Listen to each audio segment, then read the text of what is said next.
Selamat datang di channel Konten Apik.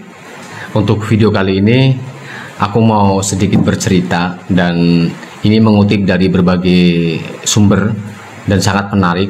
Dari kita kecil sampai kita tua mengenal apa itu sende kala.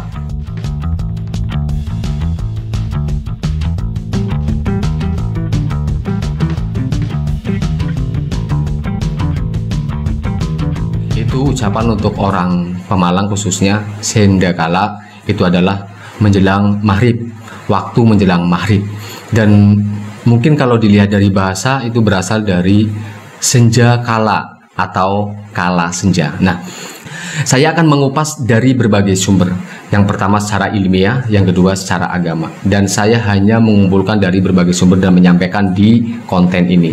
Bagi Anda yang belum like, subscribe, dan share video ini, silakan. Yang ingin mengoreksi dari konten ini, dari isi konten ini, monggo silakan di komentar. Dilansir dari Brilionet yang ditulis oleh Irwan Hoerudin. Ada 3 waktu yang dianggap masyarakat sebagai waktu keramat, yaitu waktu sore menjelang maghrib, tengah malam, dan jam 3 pagi. Apa sebenarnya alasan secara logis dan ilmiah yang menjadikan waktu-waktu tersebut misterius? Nah, penjelasannya seperti ini. Jam 6 sore, mungkin kita sering mendengar anak kecil ketika diperingati oleh orang tua, jangan keluar rumah, sudah jam 6 sore. Udah maghrib, masuk ke rumah, pintu-pintu ditutup, jendela ditutup. Nah, terutama kita waktu kita masih kecil kan. Nah, menjelang atau saat waktu maghrib tiba, seakan-akan sangat dilarang untuk keluar rumah. Banyak orang bilang waktu maghrib adalah waktu di mana setan berkeliaran. Ada juga mitos yang mengatakan jika bermain saat maghrib itu kita digondol setan, digondol kalong wewe atau apalah. Itu di Pemalang seperti itu, di Pekalongan mungkin juga seperti itu. Nah, sebenarnya alasan dilarang keluar rumah saat maghrib bisa dijelaskan secara ilmiah, di mana waktu maghrib atau sekitar jam 6 sore adalah waktu di mana warna alam berubah menjadi merah, di mana spektrum cahaya ini memiliki resonansi yang sama dengan setan atau jin. Apa itu resonansi? Resonansi adalah dengungan suara atau peristiwa yang turut bergetarnya suatu benda karena pengaruh getaran gelombang elektromagnetik luar. Sampai di sini agak sedikit nyangkol ya. Karena itu pada waktu tersebut setan dan jin keberadaannya tidak bisa dinafikan dari dunia ini. Keberadaannya tidak bisa ditolak, artinya seperti itu ya. Memang mereka ciptaan Tuhan, dan mereka memiliki tenaga yang lebih kuat saat-saat seperti itu. Dengan alasan demikian, maka lebih baik kita menghindarinya dengan tetap berada di dalam rumah, yang pasti ibadah ya untuk kaum muslimin, seperti itu. Nah, bagaimana menurut agama? Bagaimana menurut pandangan agama, teman-teman? Kalau menurut agama, teman-teman, ini saya ambil dari web muslim.or.id. Jadi teman-teman bisa saksikan di sebelah saya websitenya. Pada menjelang maghrib itu orang dianjurkan untuk menutup pintu, menutup jendela, dan menutup wadah-wadah di malam hari. Bagaimana ini maksudnya? Nah, jadi ada hadis yang meriwayatkan tentang apa-apa yang harus dilakukan ketika maghrib.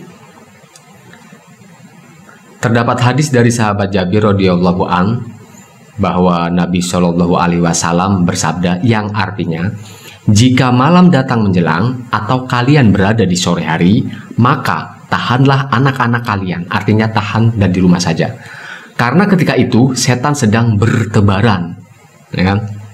Jika telah berlalu sesaat dari waktu malam, maka biarkan mereka jika ingin keluar.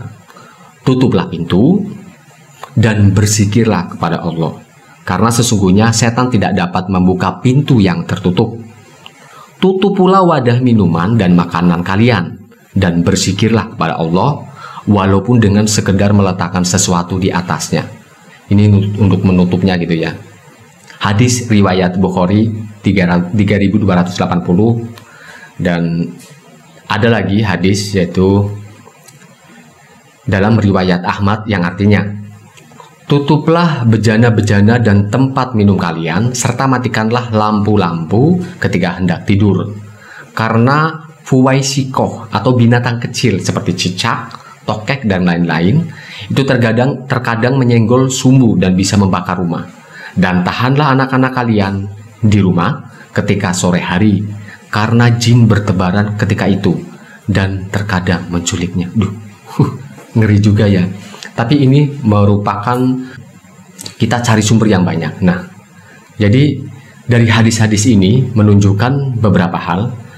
Yang pertama, dianjurkan untuk melarang anak-anak kita keluar rumah ketika menjelang malam, yaitu mulai sore hari menjelang maghrib hingga beberapa saat setelah sholat isya. Karena ketika itu setan yang berupa jin sedang bertebaran di muka bumi. Adapun setelah beberapa saat waktu sholat isya, setelah itu mungkin diperbolehkan keluar rumah. Seperti itu. Yang kedua, dianjurkan menutup pintu rumah, kamar, dan jendela ketika malam hari. Ketika tidak ada kebutuhan untuk membukanya, ya lebih baik ditutup saja. Ya, apalagi ketika mau tidur ya. Jendela rumah itu harus terkunci rapat. Yang ketiga, dianjurkan untuk menutup bejana, tempat minum, tempat makan atau sejenisnya ya, ditutup. Jika tidak ada benda untuk menutupnya, dianjurkan tetap berusaha menutup walaupun tidak sempurna. Misal dengan menaruh sebatang kayu di atasnya. Ini dari sudut pandang agama. Dari sudut pandang ilmiah tadi, kenapa maghrib tidak keluar? Karena ada getaran gelombang elektromagnetik yang saat itu sesuai atau sama dengan jin atau sejenisnya. Silakan kalian koreksi konten video ini. Silakan koreksi apa yang kami sampaikan, dan kami hanya menyampaikan dari berbagai sumber termasuk dari muslim.or.id dan juga dari Brilionet. Semoga bermanfaat dan Anda bisa dicek di websitenya. Terima kasih.